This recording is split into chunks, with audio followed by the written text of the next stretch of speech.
sim. O Igor, e o médium que não trabalha sua mediunidade com estudo, acontece o desequilíbrio. O desequilíbrio pode ser das emoções, trazer essa bipolaridade de não saber se aquilo é seu, aquilo não é, traz uma confusão. Você acha importante começar já a ter essa clareza do autoconhecimento para não ter esse desequilíbrio mediúnico, de não ter noção das suas percepções, se aquilo é seu ou que não é? Sim. Na verdade, isso acontece muito com aquela pessoa que já tem aquela mediunidade ostensiva, né? Já Sim, nasce com aquilo muito aflorado, né? E não sabe como lidar com aquilo. Às vezes, normalmente é na infância que já vem muito forte essas questões, e por não conseguir dar conta disso, né? Dar conta no sentido de você buscar uma ajuda, de repente você fala para os seus pais, eles não entendem, querem te levar para um psiquiatra, acha que você está ficando sim, maluco, né? E você vê que não é uma questão de psiquiatria, embora pode ser casos que seja, mas aqui está tratando o médium realmente que tenha o desequilíbrio. Então, isso acontece muito com esse tipo de médium, porque ele já nasce com aquilo ali muito acelerado, né? Então, para sim, você educar aquilo ali, realmente é difícil. Mas você é criança, tem pouca percepção de vida ainda. Seus pais também, eventualmente, não vão ter esse conhecimento. Então, para você conseguir fazer esse arrumar da casa, realmente é mais desafiante. Mas isso pode acontecer também com o médium que já está bem desenvolvido, né? sim. Ele pode, ao longo do seu caminho, da sua trajetória, se perder. Não tem nada a ver. Não é porque hoje você está um bom médico, que está ali trabalhando, não quer dizer que lá na frente você vai se perder. Baseado em várias possibilidades que podem acontecer na sua vida, até um próprio Sim, desleixo do próprio médium, né? E isso sim, de fato, vai prejudicar bastante, porque o que acontece muito normal hoje é você se perder para o campo da vaidade, né? De você achar que você aí a soberba vem, né? Você acha que está ali lidando com bons espíritos, estão te aconselhando, bons mentores. Na verdade, de mentor não tem nada.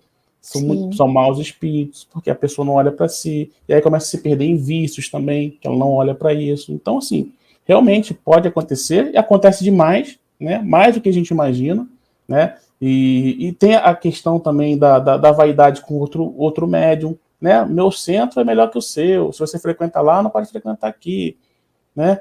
Porque você está vindo da religião tal, aquilo pode isso, aquilo não pode aquilo. Quantos lugares tem isso? Infelizmente existe Quantos isso, lugares sim. tem isso? Né? E dentro da Sim, própria casa sim. também, poxa, minha sessão é mais cheia do que a do outro. Aí começa as picuinhas, essas vaidadezinhas, assim, que tem muito por aí. Muito. Então, isso infelizmente é muito comum, é o que mais tem por aí. Mas é aquilo. Se acontece, é por conta do próprio médium mesmo. É desleixo Isso. do O próprio próprio ser médium. humano mesmo Do que não se próprio ser humano. conhece. Sim, é Sim, próprio. É a autorresponsabilidade. A gente precisa ter a autorresponsabilidade. com Assim, certeza. não, assim como trazendo para o campo da não mediunidade também, no nosso campo dia a dia. Né? As nossas questões Sim. emocionais que a gente não olhar, a gente vai ficando cada vez mais dependente, cheio de problema. Né? Então, a mediunidade ela só vem para dar um upgrade nesse desequilíbrio. Mas a mediunidade em si, ela não causa desequilíbrio. O que causa desequilíbrio é o desleixo do médium, Do desleixo do homem. médium. Sim, essa falta de vigilância mesmo. Sim, sem sombra de dúvida. Mas é O muito Igor, comum aquilo. sim, eu vou aproveitar que você comentou aqui. A Dilma fez uma pergunta interessante. Igor, qual dica você pode dar para pais que têm crianças com mediunidade ostensiva? Isso aí, na verdade, a gente precisa primeiro passar por todo um corpo médico, né? Físico aqui. Sim, Fazer todo sim. aquele check-up, ver que a criança não tem nada de anormalidade, entre aspas, física. Passou por Física, isso, exatamente. percebe que está tendo alguma coisa que pode ser mediunidade, é buscar um auxílio, né? Aí Sim, vai depender muito da linha da religiosa que os próprios pais possuem, né? Mas de fato é buscar uma ajuda, buscar uma orientação. E buscar orientação também sim, não é fácil, porque você acaba buscando, e os próprios locais acabam, né, querendo trazer aquilo para você, né, querendo aprisionar, entre aspas, a pessoa. Não, vem para cá para desenvolver aqui. É um desafio, realmente é um desafio, mas eu acho que precisa ter muita sim, compreensão com a criança, analisar muito a criança, ver que tipo de situação que está desenvolvendo na criança, e se de fato buscar tanto o auxílio médico tradicional, quanto também o sim, auxílio de algum centro, alguma religião, para que a criança possa começar, não só a criança, os pais também, entender o que está acontecendo, conversar com a criança também, de forma, né, que ela possa a perceber que aquilo não é também assim, uma coisa super anormal, tentar dar uma com didática para a criança, naturalidade, sim. com naturalidade, sem colocar muito Sim, medo também, que é importante, falar, não faz isso, que isso aí é coisa do demônio, isso é coisa do diabo, não pode sim, fazer isso, tem que conversar, ver, escutar a criança, a gente precisa escutar a criança, sim, para entender o que ela está passando, né? Dar ouvido para a criança, dar um suporte para a criança, a gente tem mania logo de cortar. Ah, não mexe com isso não, que não pode, não sei o que, não pode ser dessa forma. É escutar a criança e, de fato, precisa, sim, buscar uma ajuda, assim, num local específico para que a criança possa fazer o seu desenvolvimento ou não, né? Mas, de fato, se a sim. criança já nasce com essa ostensividade, porque alguma carga aí do passado ela traz e ela precisa trabalhar isso, de fato, sim, nessa vida, N- porque tem muita tranqueira que a gente vai trazendo e a gente tem que resolver aqui na nossa encarnação atual, né? Mas, de fato, é Sim, escutar a criança, tentar dar um apoio para a criança e jamais ficar julgando, né? A gente não pode julgar, achar que é besteira.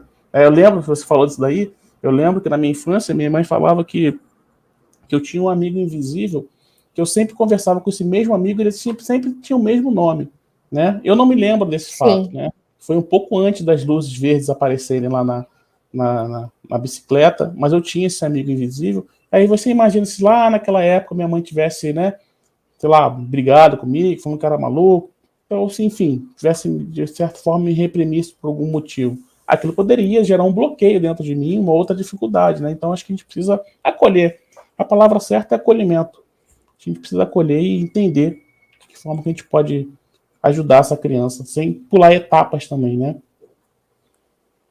sim, eu acho muito interessante, Igor, e eu tenho certeza que cada vez mais vai aparecer literaturas falando sobre mediunidade para as crianças, como a Liliane Moura tem um livro dela, Sim, que ela sim. traz as experiências das filhas dela, Sim, olha que livros legal. assim com ilustrações para pintar Exato.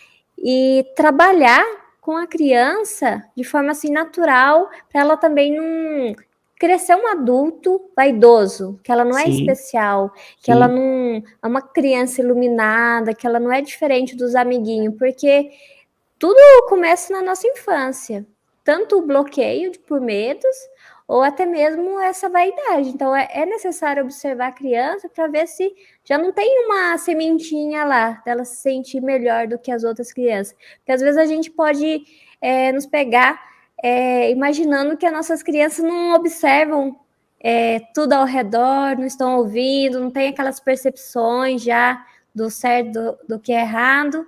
Então, elas estão também nos observando para ver como que nós vamos direcionar ela. Então, é necessário ter esse amparo médico, direcionamentos também com terapeuta. Então, tem vários caminhos, né? E outra coisa, Priscila, se você parar para analisar, essas questões espirituais, elas são cada vez mais normais no nosso meio, no nosso Sim, dia a dia. Você tira pelo próprio aqui o YouTube mesmo, quantas pessoas estão aqui falando sobre essa temática de forma aberta, né? Quantas sim, experiências nós conseguimos ver aqui de pessoas que vão transmitindo. Então, as próprias crianças já estão nascendo também muito com esse DNA espiritual já isso. desenvolvido. Né? Eu estava vendo uma reportagem ontem, de um menino, acho que é lá em inglês, ele é inglês, e ele já está com QI, ele fez o teste de QI, ele já ultrapassou Einstein. Einstein e Stephen Hawking. Acho que Einstein batia 160, 160 e pouco, ele bateu 176 de QI. Menino com 11 Olha, anos. Com 11 anos. Ou seja, alguma coisa de especial essa criança tem. sim, Né? vai fazer Alguma coisa diferença, especial sim. tem. Então, como você lida com uma criança dessa?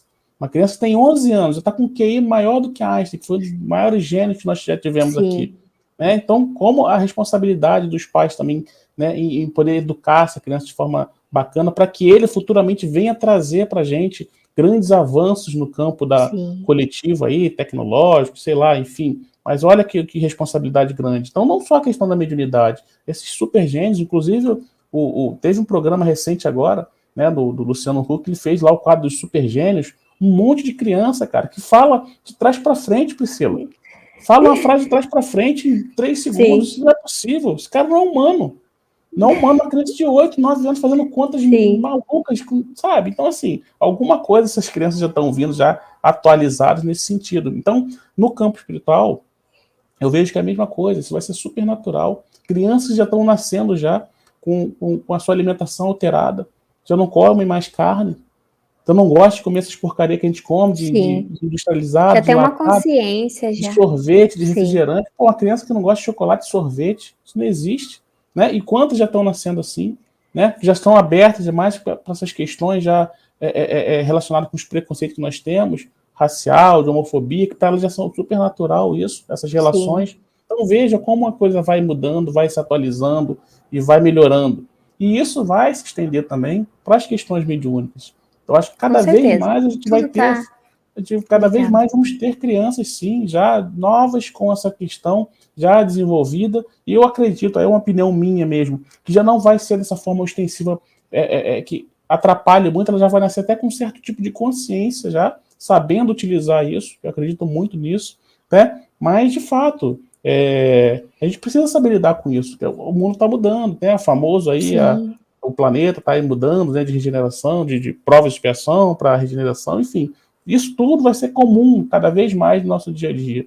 Então, nós é que precisamos atualizar o nosso chip interno para a gente poder dar conta de acompanhar essa juventude que está surgindo nova aí, né? Então, eu acho que é muito por aí. A gente precisa muito olhar para essas crianças com outro olhar que a gente ainda não consegue entender muito, mas é acolher. A gente precisa acolher para não se perder, né? Não deixar se perder e não atrapalhar também a evolução dessa criançada. Dessas crianças, sim.